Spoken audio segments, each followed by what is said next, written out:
Maintaining an independent policy free from reliance on any geopolitical center is one of the main conditions for Azerbaijan's sovereignty. This was stated by Elchin Amirbayov, representative of the President of Azerbaijan for Special Assignments, in an interview with the Greek newspaper Tvima. He emphasized that Baku pursues a pragmatic and balanced foreign policy course, building relations with both the European Union and the United States, as well as with Turkey, Iran, and Russia.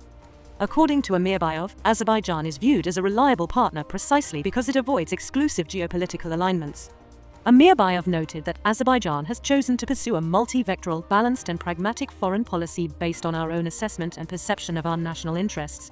Rather than joining pro-Western or pro-Eastern alliances, we have opted to build highly predictable and positive relations with all of our neighbors, except one, Armenia.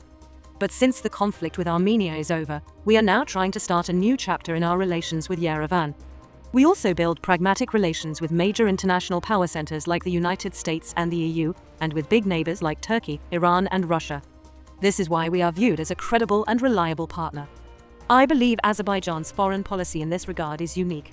He also said that Armenia and Azerbaijan have never been closer to achieving lasting peace. I can confirm that Armenia and Azerbaijan have never been closer to peace than they are today, he stated. And I say that in the light of the concrete progress we have made since we started to negotiate the concrete text of the peace agreement. According to Amirbayov, this progress began shortly after the 2022 Karabakh War.